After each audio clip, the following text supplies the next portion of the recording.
Qu'est-ce que Donc, monsieur le député, j'ai l'habitude, quand je m'adresse à mes vies, que le monde soit de meilleur par les écrits, bien que dans la rue, c'est une habitude républicaine montreuilloise pour les gens qui se connaissent un peu. Alors, bon, j'ai retenu trois mots, franchement, ça c'est très fort. Péréquation, ça aussi, on en parle depuis tellement longtemps, et enfin, peut-être qu'enfin, les communes riches vont payer pour les humains pauvres, les plus pauvres, comme c'était le cas en 92, qui a tout raflé pendant très longtemps, et que maintenant, peut-être que ça va être la norme du jour. Alors, donc, d'abord une question avant de poser l'autre question. Vous êtes député, quand vous serez élu maire, vous ferez, comme votre majorité le dit, vous pouvez faire un choix entre député et maire. Il n'y a pas de cumul de mandats. Donc maintenant, vous savez que vous allez mettre, si vous êtes élu, vous serez maire. Absolument. Vous ne serez pas député, il y a un autre policier qui sera maire. Donc vous serez maire. Alors, avec tout ce que vous nous avez dit, je pense que c'est intéressant parce que vous avez des liens au niveau national, puisque vous avez parlé de cohérence nationale et puis j'ai peut-être compris. Pour nous, un maire, c'est quelqu'un de proximité. On en a souffert pendant les dernières années, on n'a pas eu cette chose de proximité dans tous les domaines, même pour l'accessibilité handicap. Donc, quels seront, vous êtes sûr d'avoir par votre lien à la majorité une marge de manœuvre nécessaire et à travers la proximité de pouvoir répondre à un maximum de problématiques. Alors, je vais m'arrêter là-dessus. Moi, je fais partie, je vous dis, à la UTC, donc moi, ici, je ne suis pas compétent pour parler de scolarisation, il y a des gens qui savent très bien mieux que moi. Moi, je me suis surtout un peu centré sur les déplacements. Et là, je termine. Ce que je trouve scandaleux, parce que quand on vit à Montreuil, on n'est pas relégué à Montreuil, on est aussi en voyage. Que le métro parisien n'est pas accessible. Et il y a des gens, peut-être en situation de handicap, qui habitent à Montreuil, qui pourraient trouver un boulot à Paris. Hein, parce que c'est quand même là qu'il y a le plus grand gisement d'activité. Et les gens ne peuvent pas prendre le métro, puisqu'il n'est pas accessible nulle part. Est-ce qu'on aura des contacts il y aura un travail très serré avec vous sur cette question-là? Voilà, j'ai terminé. On pose plusieurs questions. Non, je pense que ça vient à mon avis, non? Oui, d'accord, très rapidement. Bon, quand je regarde les candidats aujourd'hui, tous ont déjà un mandat. Ils ont tous un mandat. Pas tous. Pas du frichetier. Alors, soit du friche. Désolé. La plupart ont un mandat. Pour moi, ce que vous évoquez là, c'est très important. Parce que ça a été aussi, pour moi, un débat personnel. Dans ma famille, intime. Et être candidat à l'élection municipale, il est candidat pour l'emporter, pour diriger la ville, et se projeter dans cette responsabilité-là avec les contraintes que l'on connaît dans cette ville et les défis majeurs que l'on doit remplir. Dans un contexte où nul n'a fait une campagne à Montreuil sans ressortir avec quelques cicatrices. Mais je le lui répète. Et c'est bien cela qu'il faut vivre si on veut être en capacité de tenir le manche, mais avec une équipe solide. À l'UTC, Montreuil Handicap, jamais une association ou une personne ici présente ne m'a contacté sans avoir une réponse au maximum une semaine après qu'elle m'ait interpellé. Jamais. Un contrat moral avec les équipes. Quand on appelle l'élu, cet élu répond en moins d'une semaine. Ça ne veut pas dire qu'on a un rendez-vous dans les 15 jours. Mais en tout cas, tous ceux qui ont souhaité me rencontrer m'ont toujours rencontré. Et dans un délai, en général, inférieur à 1 an. Quand j'ai été rapporteur de la loi consommation, j'appelais moi-même des personnes au téléphone, on ne va pas se voir dans les 3 semaines. Là, je suis jour et nuit à l'Assemblée. Tu m'excuses, vous m'excusez. Et en fait, de la cause, cet engagement de proximité est important. Pourquoi je dis la plupart sont élus? C'est aussi rendre compte. Il y a des candidats qui sont vice-présidents de communautés d'agglomération, conseillers régionaux, toutes les semaines, tous ceux qui sont abonnés à ma lettre d'information par Internet, toutes les semaines, depuis 2 ans, vous avez reçu ce que je faisais matin, midi et soir, à Montreuil, comme à l'Assemblée nationale. Pas une seule semaine, pour des raisons de campagne, j'ai arrêté la newsletter depuis que la campagne municipale est lancée, et chaque semaine, les gens qui étaient abonnés, ça veut dire quand même 5 à 6 000 personnes sur Montreuil, étaient informés de cela. Et s'ils n'étaient pas abonnés, ils pouvaient aller sur le site internet et ils avaient quasiment au quotidien ce que je faisais. Et je rendais compte de chacune des modifications, y compris lorsque les associations dans le domaine du handicap m'interpellaient sur des sujets précis de la loi. Parce que vous savez, il y a plusieurs lois souvent à l'Assemblée nationale. Les parlementaires travaillent sur des domaines précis. Moi, c'est les affaires européennes et les questions économiques, parce que je suis membre de la commission des affaires économiques et la commission des affaires européennes. Comme l'éducation et la loi Payon, les associations de Montreuil m'ont interpellé. J'ai même fait une newsletter qui s'appelait Faites la loi. On a rédigé l'amendement, on est allé le porter, on l'a re-rédigé avec le parlementaire et il est passé. C'est-à-dire qu'on va au-delà de la simple proximité. Pour moi, il y a une vision aussi du citoyen acteur qui. Je terminerai sur un point.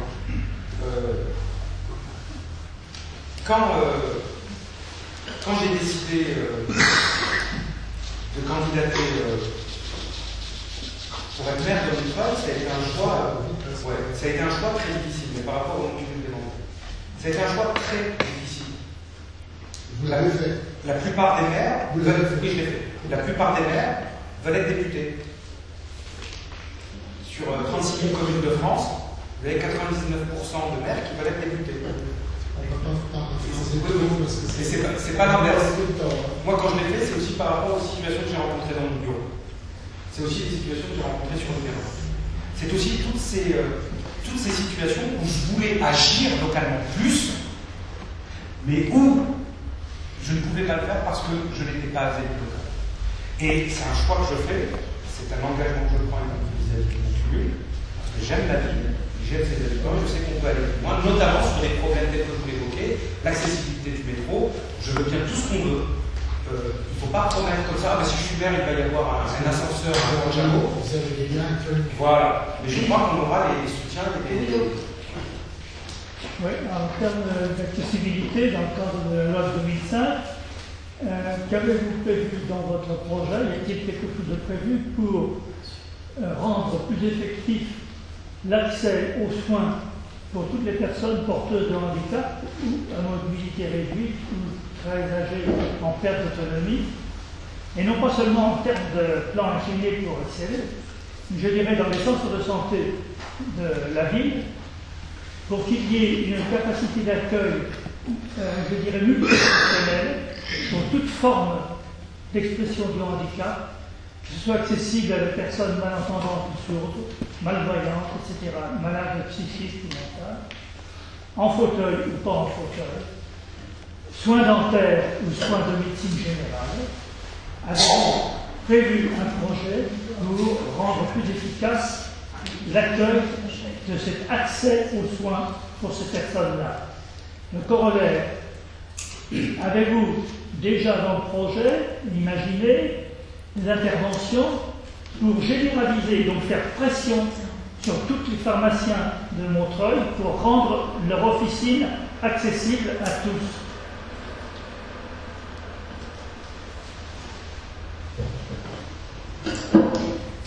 Pour ce qui concerne l'accueil dans les centres de santé, c'est très compliqué parce qu'il faut, en plus des accès physiques, il faut les moyens aussi. Par exemple, des lève-personnes pour les mettre sur consultation, etc.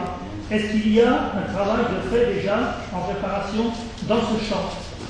Pour être précis et concret, comme je vous le disais tout à l'heure, je ne suis pas dans un état d'esprit qui consiste à dire que tout ce qui a été fait par le passé était mauvais, tout ce qui a été fait avant 2008 était mauvais.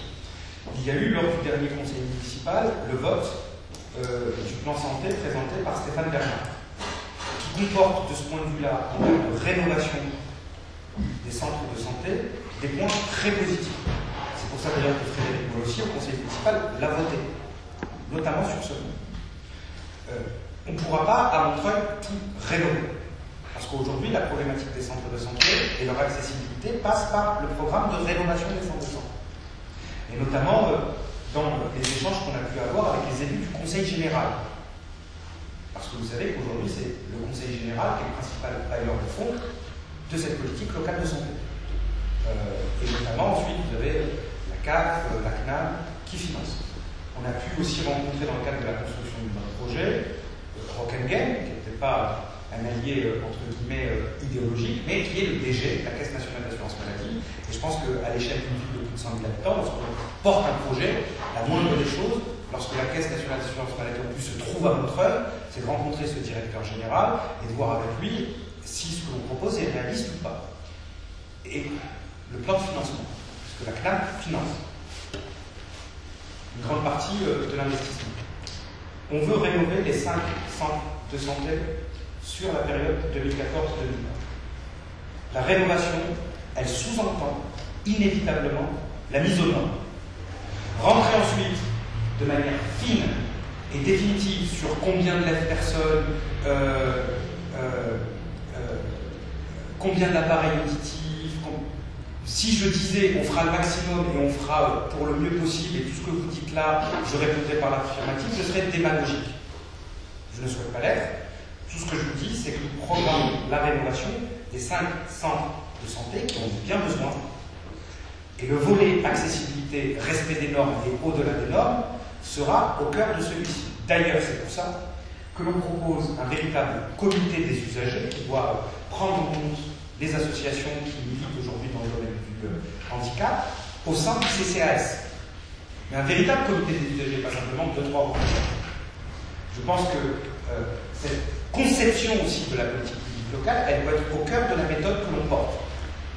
Les associations aujourd'hui qui militent dans le domaine du handicap, ils doivent être acteurs de la politique qu'on souhaite mener demain. Que ce soit de la rénovation des centres de santé, jusqu'à la politique d'aménagement et d'urbanisme.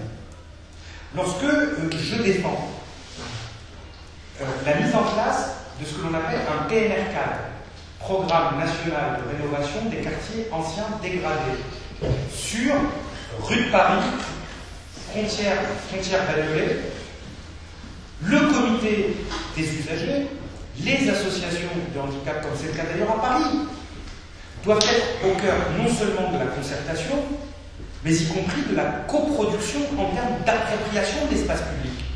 Trottoir, feu rouge, piétonisation, continuité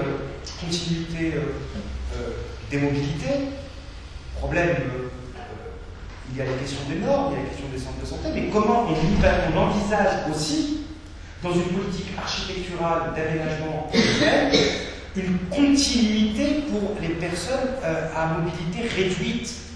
Aujourd'hui, il n'est pas possible d'aller de la porte de Montreuil au métro Robespierre, du métro Robespierre à la Croix-de-Chabot, de la Croix-de-Chabot à Duclos, de Duclos à la mairie. Ça ne nécessite pas des millions d'euros d'investissement, mais ça nécessite à ce que cette volonté de continuité de circulation et d'accessibilité, elle soit, dès le début du projet, inscrite dans le cahier des charges. Ça, c'est un engagement. Qui est engagé. C'est sur Sur la continuité, oui, elle est inscrite. Alors, juste une parenthèse, on n'a pas beaucoup. Alors, parce que. C'est à la suite, simplement. La question corollaire, c'est quelle place donneriez-vous à la commission communale accessibilité et handicap qui est prévue dans la loi? Bien sûr. Quelle place lui donnerez-vous? Un lieu de concertation ou une chambre d'enregistrement ou quoi? Ça, je l'ai dit, et c'est bien parce que c'était filmé, et ça a été retranscrit dans les comptes rendus. Je l'ai dit il y a 18 mois. Je l'ai dit lors des assises. Moi, je souhaite que la commission ait un rôle qui soit de 3 ans. Analyse, évaluation. Tel dispositif, ça marche pas. Attention, le bailleur HLM sur telle politique publique, il n'est pas au rendez-vous.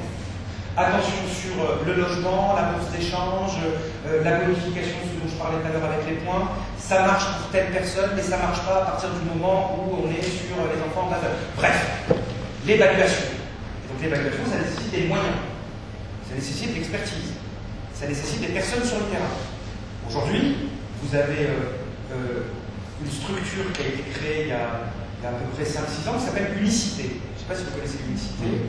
L'Unicité, c'est des centaines en France de jeunes qui, dans le cadre du contrat civique et de leur projet civique, sont engagés pour 1 an, 2 ans, 3 ans, et qui, dans certaines villes de France, c'est ce que je suis allé voir à Strasbourg, sont mobilisés, par exemple, sur évaluation, proposition, accessibilité, handicap.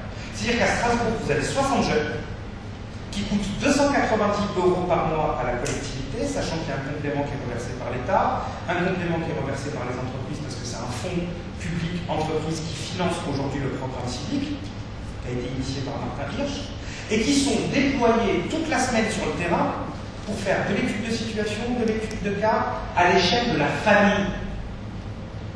À l'échelle de la famille. C'est-à-dire qu'on est au niveau micro. Et c'est comme ça qu'on peut avoir une politique du handicap qui soit de lutte contre les discriminations qui touchent les personnes en situation de handicap, qui soit au rendez-vous à la fois du pragmatisme, de la justice et de l'efficacité.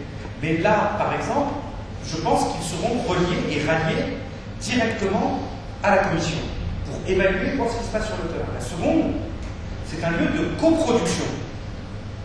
Moi, demain, si les Montreuilloises et les Montreuillois me font confiance, j'ai la chance d'avoir dans mon équipe, et plutôt j'ai la chance d'être dans une équipe qui est constituée de nombreuses compétences. Il y a à ma gauche Adrien Morel, qui est un responsable d'association de commerçants, et qui est avant tout un commerçant depuis 25 ans sur la ville, et qui a participé aux assises du handicap, et qui sait quels sont les problèmes financiers des commerces et comment aujourd'hui ils peuvent être initiés, ou en tout cas engagés dans un programme d'accessibilité. Il y a le directeur général de la Fédération nationale des associations de l'hébergement et des résidences sociales, Florent Guéguin, Jean-Luc Béron, qui est un des 10 meilleurs spécialistes en France des politiques du logement, le directeur de l'IUT, IUT d'ailleurs qui n'est pas très accessible. Hein. Comment une personne en situation de handicap peut rentrer à l'IUT de Montreuil, sachant qu'elle doit y aller en bus, sachant que le relief empêche d'y aller si on est en fauteuil roulant. Par contre, je souhaite demain que sur chacune des politiques publiques locales, la commission soit obligatoirement interpellée dans la maîtrise d'ouvrage en tant que coproducteur, et puis un rôle de proposition. En faisant croire que ce que j'ai fait en tant qu'élu parlementaire, nous le prolongions ensemble demain à l'échelle de la municipalité. C'est-à-dire des assises annuelles de l'accessibilité. On va prendre la question de Raymond. Attends, monsieur. Alors, voilà, pour les sourds, les écoles, souvent elles sont intégrées, les bibliothèques, les cinémas, il y a un tas de lieux où les sourds ne peuvent pas aller. L'accessibilité, comment vous la concevez pour ces lieux-là? Voilà, je voulais savoir. Sur les théâtres,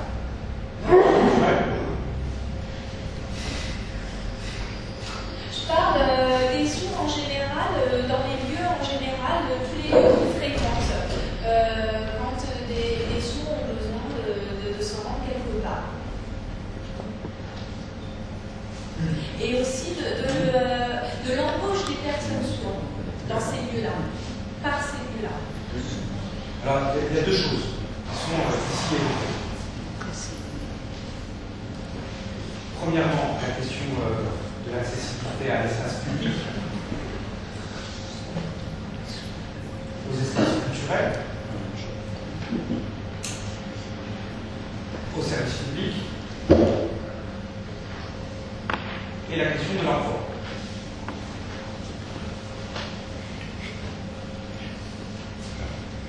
Voilà, c'est ça, c'est sur cette question-là. Nous, on souhaite. C'est ça que je voulais savoir plus. On souhaite avoir un objectif crédible. On a essayé de discuter avec des associations, en regardant ce que par exemple une ville comme Strasbourg, Roubaix, Lille, avait fait à norme constante, c'est important, à norme constante en termes d'accessibilité, et on s'est calé sur ce qu'a fait la communauté urbaine de Lille, qui en 2008 s'était engagée sur diviser par 2 l'inaccessibilité des lieux à l'échelle de l'agglomération. Et ils ont réussi, puisqu'ils atteignent aujourd'hui à peine 30% de lieux qui ne sont pas totalement accessibles à norme constante, c'est-à-dire sonorisation des entrées, fléchage sonore au niveau des bornes, démarche administrative,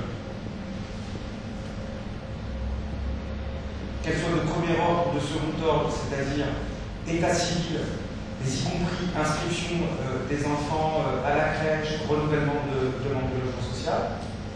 Et on a regardé aussi combien ça avait coûté. Pour la communication, quoi. En termes de communication, il y a quoi? Parce que en termes de communication, nous, on n'a rien, quoi. On n'a pas la possibilité de pouvoir. On a besoin d'interprètes, on a besoin de choses pour la communication. Alors, ça, par exemple, la mairie. On est allé voir ce qui s'est passé dans beaucoup de villes, hein, que ce soit sur la sécurité de la tranquillité publique, le développement économique, la question du numérique et de la culture qui est très importante à Montreuil et qu'il faut qu'on sache investir. Et c'est à Lille que j'ai passé une journée avec des membres de mon équipe pour regarder ce qui se faisait de mieux. Par exemple, il est irréaliste à ce jour, et je serais un menteur, si, parce qu'on est à la veille des élections, je devais vous dire ici, on va avoir une traduction dans chaque mairie annexe et dans chaque lieu d'accueil municipal. Par contre, il y a 2 dispositifs qui ont été mis en place à Lille, que nous souhaitons mettre en place aussi. C'est la possibilité de travailler avec les associations pour avoir des équipes de traducteurs mobiles sur prise de rendez-vous. Vous vous dites, moi je viens demain à 10h en mairie, je souhaite qu'un traducteur soit là. Et donc il est présent pour vous, mais il sera aussi présent 1 heure plus tard pour un rendez-vous qui aurait été fixé. Alors c'est une discrimination. C'est une discrimination parce que celui qui n'est pas sourd, il peut venir à 10h30. Et aujourd'hui, c'est une première manière de répondre concrètement avec l'existence de moyens qui permettent de le faire. Et le deuxième outil qui a été aussi développé et qui est assez important, c'est sur les mairies annexes, d'informer l'ensemble des personnes de quand est-ce que se trouve dans les locaux, de manière régulière et constante, une personne pouvant traduire. Sur le développement économique et l'emploi, il y a 2 choses.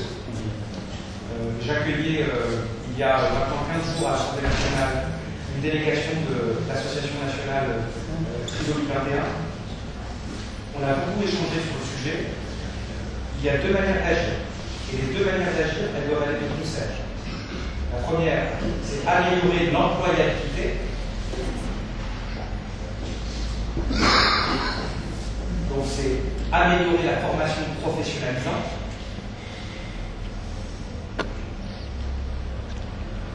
Et à ce titre-là, ça doit être une préoccupation constante. À ce titre, je suis scandalisé qu'à Montreuil, le volet embauche-emploi d'avenir n'est à aucun moment concerné les personnes en situation de handicap. Comme les handicapés. Là, on va s'arrêter parce que Madame Laporte est là. Si tu peux faire une phrase de conclusion et on se Une reverra. phrase de conclusion, la concertation, la coproduction, essayer de travailler ensemble, ne pas raconter n'importe quoi, promettre des choses réalisables. Je ne dis pas que tous les bâtiments seront accessibles en 2014, en 2020. Tout ce que je dis, c'est que notre objectif, c'est de diviser par 2 l'inaccessibilité, être en capacité de travailler avec les partenaires et non pas rechercher des adversaires, c'est-à-dire le grand panneau, donc la RATP, ça veut dire le STIP, ça veut dire la région, ça veut dire Est Ensemble. On devrait être aujourd'hui les leaders d'Est Ensemble. Est Ensemble, on va en reparler, c'est la conférence des territoires. Bref, en tout cas, un volontarisme et un sérieux, je l'espère, seront traduits dans mon équipe par qu'elle est constituée, mais y compris par le contenu du projet. Et je vous donne rendez-vous au 12 mars avec Christiane Taugrima en Métropole.